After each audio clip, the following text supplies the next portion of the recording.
শুক্রবার শুক্রবার মানে ছুটির দিন, আর ছুটির দিন মানে ঘোরাঘুরি। আমরা আজকে যাচ্ছি আলতাদিঘি জাতীয় উদ্যান। নওগাঁ জেলার ধামুরহাট উপজেলায় অবস্থিত একটি জাতীয় উদ্যান। এই উপজেলায় আলতাদিঘি নামের একটি দিঘিকে কেন্দ্র করে গড়ে উঠেছে সুবিশাল বনভূমি। শালবন এবং বিভিন্ন প্রজাতির উদ্ভিদে পরিপূর্ণ এই বনভূমির ঠিক মাঝখানে রয়েছে সেই বিশাল দিঘি। কিছুদিন যাবৎ দেখা যাচ্ছে সেই ওয়াচ টাওয়ারকে ঘিরে এই দিঘির জনপ্রিয়তা আর বেড়ে উঠেছে। তো সেই হিসেবে আমরাও তার কম নয়, আমরাও চলেছি সেই দিঘির উদ্দেশ্যে। আসসালামু আলাইকুম এভরিওয়ান, কেমন আছেন সবাই? আশা করি ভালো আছেন। তো আজকে আমরা চলেছি সেই দিঘির উদ্দেশ্যে।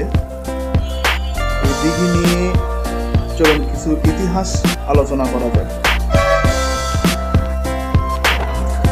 আলতা দিঘিটি বাংলাদেশ ভারত সীমান্তবর্তী অংশে অবস্থিত একটি প্রাচীন জলাশয়।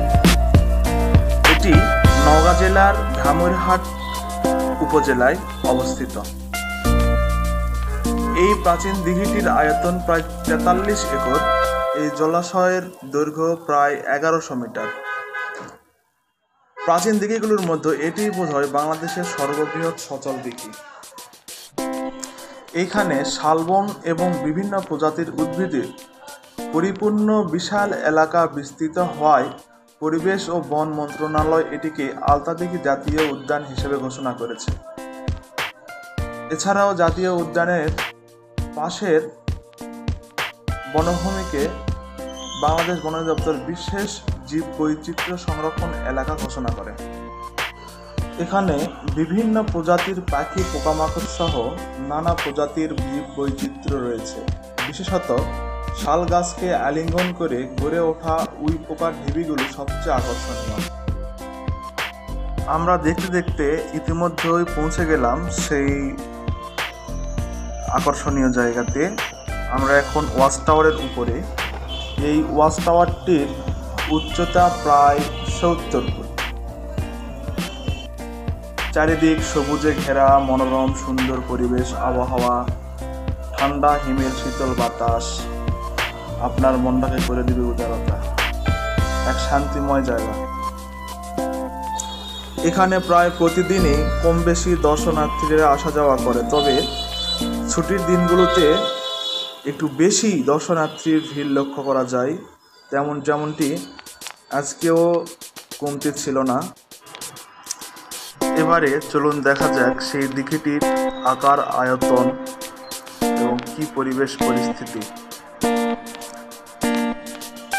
এই দিঘিটির আয়তন প্রায় 43 একর, আর এই জলাশয়ের দৈর্ঘ্য প্রায় 1100 মিটার এবং প্রস্থ প্রায় 500 মিটার। স্থানীয় মানুষের মুখে একটা লোককাহিনী প্রচলিত আছে। প্রজাসাধারণের পানির সংকট নিরসনের জন্য রাজা বিশ্বনাথ রাজমাতার সন্তুষ্টির জন্য দিঘিটি খনন করেন।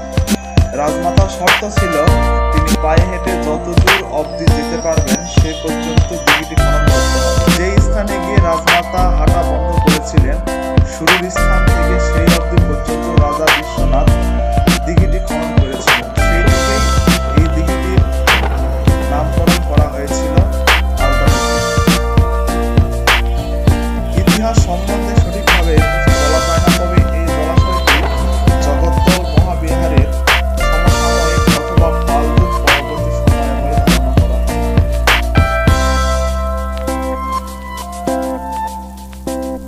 এই ছিল আলতাদিঘি জাতীয় উদ্যানের ইতিহাস। আজকে এই পর্যন্তই। এতক্ষণ পাশে থাকার জন্য সবাইকে ধন্যবাদ। যদি ব্লগটি ভালো লেগে থাকে লাইক, কমেন্ট, শেয়ার করে পাশে থাকবেন।